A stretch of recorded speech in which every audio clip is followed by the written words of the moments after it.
What's up, YouTube? It's your favorite good old boy, Monzingo, back with another guide on the Assassination Rogue in 7.3.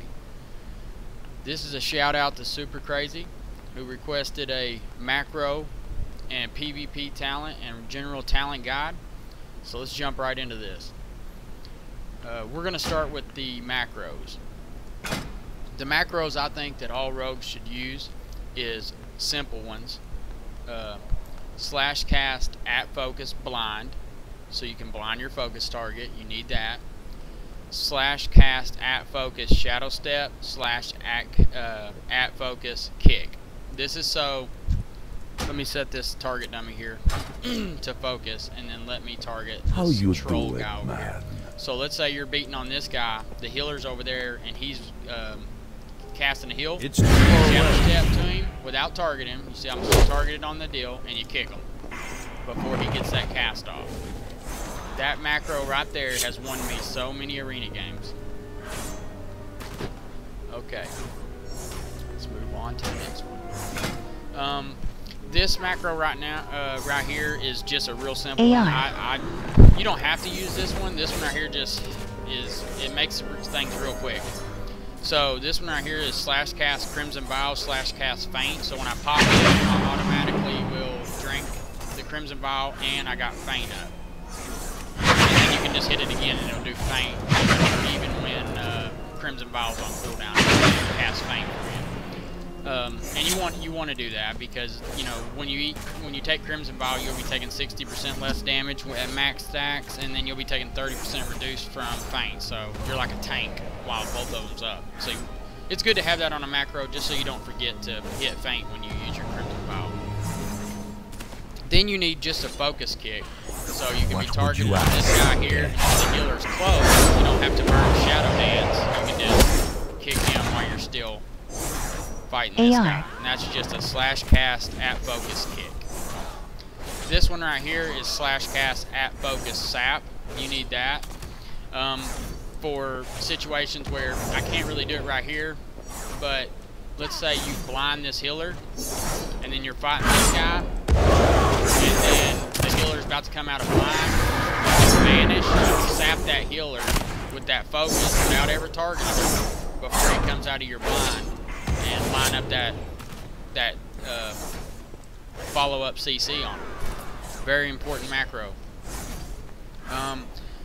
This one right here, I don't use it so much for assassination as I do subtlety. I'll use it a lot more for subtlety, but I do use it some for assassination, and it's slash cast at focus cheap shot. So you could be fighting this guy and then vanish and kidney shot this guy, cheap shot this guy, get back on him, and then you could put him into a blind or whatever.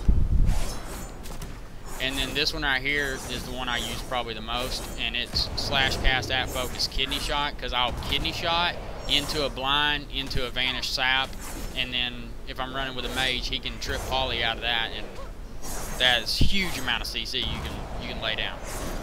Now that's all the macros I'm going to go over in this guide. This is just a general guide, and I'm going to be doing a more advanced macro guide later for different burst macros that you can use. And then here's these macros right here. I was going to save for an advanced guide, but I guess I'll go ahead and just do them as well. These are your target arena macros. This is a target arena 1, target arena 2, target arena 3. This is so you're not tab targeting. Anybody that's played this game for any length of time knows that if you're tab targeting and you're fighting a hunter or a shaman or anybody that has stuff out like totems and pets and all that, you'll be targeting on their pets, you'll be targeting on their totems. That's bad. Like, you need to use target macros so that you're targeting the person that you need to be targeting quickly and efficiently. This one right here, macro, is just slash focus, and what this does is it just allows me, so if I target that guy, I can just click it, I'll focus him. If I target this guy, I click it, I'm focused him. Or if I click nobody, it'll turn the focus off. Okay. Now let's get into talents. For PvP, the best talents to run is Master Poisoner, subterfuge, vigor, elusiveness, prey on the weak, toxic blades, and venom rush for your regular talents. For your PvP talents, the ones that I recommend in the top tier is Gladiator's Medallion or Relentless. 90% of the time, Gladiator's Medallion, but Relentless does have its uses. The second tier, I like Reinforced Armor, but Sparring comes in handy when you're fighting warriors and those melee. That it's huge. You know, 50% reduced damage on some of their biggest hits. You know, that's half damage. I would run this against a warrior. The third tier, the only one I really use is Maneuverability. I mean, Sprint suppresses all movement and parrying effects for 4 seconds when used, so you can't be slowed. It'll help you get to that target without having to burn a Shadow Step. Unfair Advantage is by far the best talent here. I wouldn't even worry about these other ones. Deadly Brew, by far the best talent. Wouldn't even worry about these other ones. Now, on the last tier, where it gets a little tricky, I prefer Creeping Venom. Some people like System Shock. I still think Creeping Venom's the better way to go. And then I have found some uses for Flying Daggers, but not very many. But there are some uses if there's a lot of enemies. But I would generally just take Creeping Venom, and you'll do pretty good. Alright. Now, the way you're going to want to open as an assassination rogue is you're going to want to and you got to be fast because they'll get away. If you're not very fast at opening like that, then you might want a cheap shot first. You might want a cheap shot and then rupture. But if you're fast, I recommend doing the garrote first. Especially if you're fighting a caster, do the garrote first. Because if you're fighting a caster and you do the garrote first, you're prolonging the CC. If you're fighting a melee, maybe just go for the stun first. But if you're fighting a caster like a mage or a lock or a priest or whatever, you just the silence, right? And then you can follow up with the stun, and it adds to the CC, so you're not wasting any CC there. If you stun him and then hit him with garrote, you've got him stunned and silenced at the same time. You know, like hit him with the silence first. That way, your global will come off a stun, and you've had him silenced already for 1.5 seconds. Then you hit him with the stun. You got extra CC. If you're fighting a caster, if you're fighting a melee, it's not going to really matter, you know, too much. I would, if you're good enough, I usually still hit them with the garrote first, but you know, make sure you get fast, you know, because they can get away from you or stop you. All right. After that, the main thing about assassination, guys, that you want to remember is keep your bleeding. Keep your bleeding.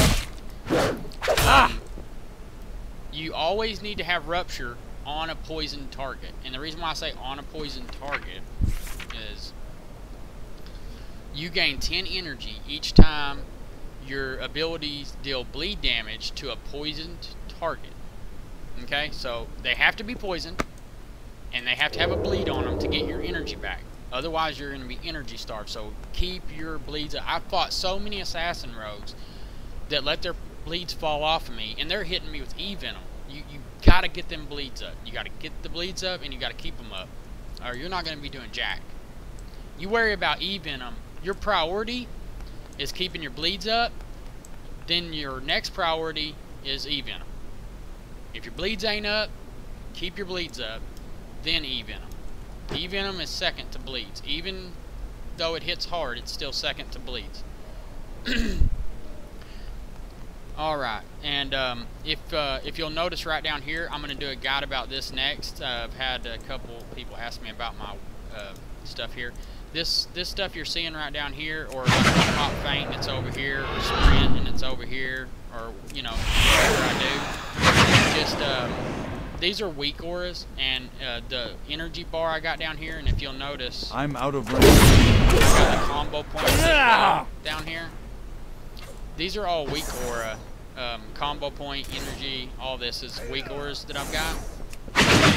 If you like these, let me know in the comments, and I'll make a guide on how to set up you some weak auras. But all right, guys, that's gonna finish the real basic tutorial on Assassination Rogue. If you like this guide, like and subscribe for more, and let me know in the comments about them weak auras, because I get them made. All right, keep ganking shit.